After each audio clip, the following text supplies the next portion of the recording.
안녕하십니까. 오세아니아 위클리 이번 주 순서 시작합니다.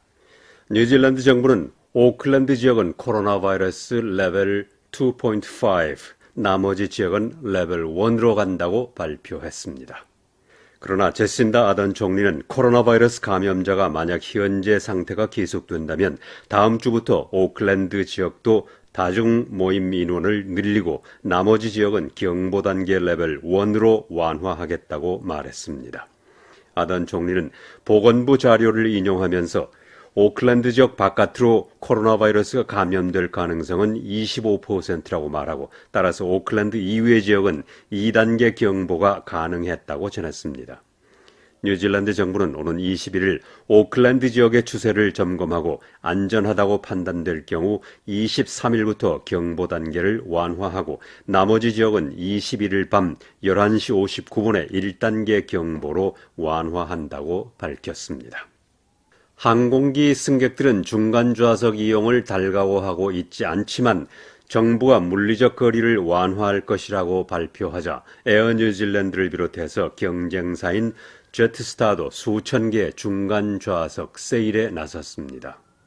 지난 한 달 동안 해외 노선 운항을 중단했던 호주의 저가 항공 제트스타는 오는 17일부터 뉴질랜드 노선 운항을 재개한다고 발표했습니다. 호주의 퀀타스 항공이 소유하고 있는 제트스타는 코로나 바이러스의 2차 감염을 우려해 뉴질랜드 노선 운항을 중단해왔습니다. 제트스타는 지난 8월 25일 정원의 50% 이하로 운행할 경우 수익이 없다며 모든 노선 운항을 중단한 바 있습니다. 한편 에어 뉴질랜드는 오클랜드 지역의 레벨 2.5에서 국내선 운항을 재개하자 국내 여행객들을 괴롭힌다는 비난을 받아왔습니다. 특히 퀸스타운에서 오클랜드 구간의 경우 많은 비난이 쏟아졌습니다. 뉴질랜드 야당인 국민당은 오는 10월 총선에서 승리할 경우 전기 자동차는 버스 노선을 이용할 수 있도록 하겠다고 공약했습니다. 국민당은 또 전기 자동차는 부가세와 도로 사용료를 면제하고 중고 자동차 시장에서 전기 자동차가 많이 거래될 수 있도록 정부 소유 자동차의 3분의 1을 전기 자동차로 바꾸겠다고 말했습니다. 국민당의 주디스 콜린스 지도자는 이러한 공약을 발표하고 오는 2023년까지 8만 대의 전기 자동차를 공급하겠다고 공약했습니다. 스탠포드 대변인은 각 업체가 전기 자동차를 사도록 권장해 새차 판매의 60%까지 전기 자동차가 거래될 수 있도록 하고 버스 전용 노선을 사용하도록 하면 전기 자동차의 보급 효과가 매우 커질 것이라고 전했습니다. 이를 위해 국민당은 전기 자동차와 하이브리드 자동차의 번호판을 새로 만들어 식별이 쉽도록 하겠다고 밝혔습니다. 상업방송사인 미디어웍스가 TV 채널을 디스커버리에 매각하기로 합의했습니다. 이로써 세계적인 오락매체 회사인 디스커버리는 내년부터 뉴질랜드 공중파 민간 TV의 최대 소유주가 될 것으로 보입니다. 미디어웍스는 작년부터 민방인 TV3를 포함해 공중파 방송을 매각할 움직임을 보여왔습니다.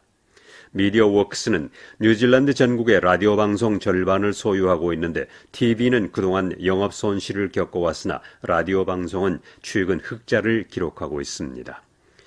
이번 TV 방송 매각에는 뉴스 서비스 업체인 뉴스허브와 유료 방송인 3뉴스도 포함하는 것으로 알려져 있습니다. 디스커버리는 뉴질랜드 국내의 유료 채널과 TLC 그리고 애니멀 플래닛 채널을 가지고 있습니다.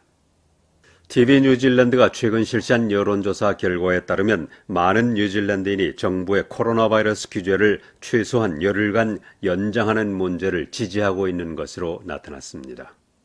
뉴질랜드 정부는 코로나 바이러스 규제를 최소한 9월 16일까지는 계속하겠다는 계획을 발표한 후 4,000명 이상의 시민들이 설문에 답해왔습니다. 이들 응답자는 27%가 정부의 계획에 동의한다고 말했고 39%는 정부의 계획에 적극 동의한다고 답했습니다. 나머지 29%의 응답자는 강력하게 반대하거나 반대한다고 답했습니다. 이번 설문조사에서는 강력한 규제가 실시됐던 오클랜드 시민이나 다른 지방 시민들 모두 비슷한 비율을 보였습니다. 11%의 응답자는 잘 모르겠다고 답했습니다. TV 뉴질랜드의 포트 컴파스 자료에 따르면 대부분 뉴질랜드인은 해외 유학생이 지금 당장 입국하는 것을 원하지 않는 것으로 나타났습니다. 포트 컴파스 자료에서는 54%의 뉴질랜드는 지금 당장 해외 유학생이 입국하는 것은 원하지 않는다고 답했고 29%는 당장 입국하도록 해야 한다. 16%는 잘 모르겠다고 답했습니다. 뉴질랜드 국내 대학에서 해외 유학생들이 지불하는 학비는 뉴질랜드 현지인 학생의 6배에 해당하는 46억 달러에 달합니다. 현재 코로나 바이러스의 영향으로 여행 규제가 실시되고 있어 해외 유학생들이 입국하지 못하고 있는 상황입니다.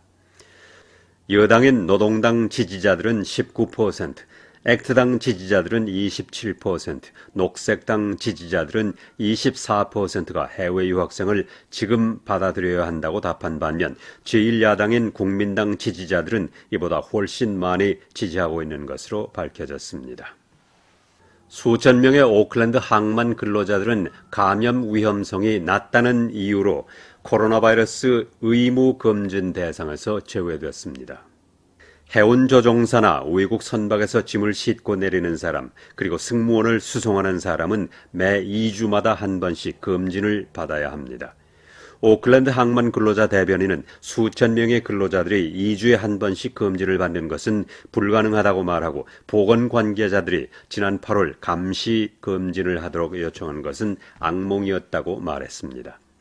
그는 또 선박에 올라가서 일하는 근로자들 1000여 명만이 감염 위험이 높다고 강조하고 트럭 운전자나 선박 근처에 접근하지 않는 사람들은 해외에서 들어오는 사람들과 접촉하지 않기 때문에 감염 위험이 없다고 밝혔습니다.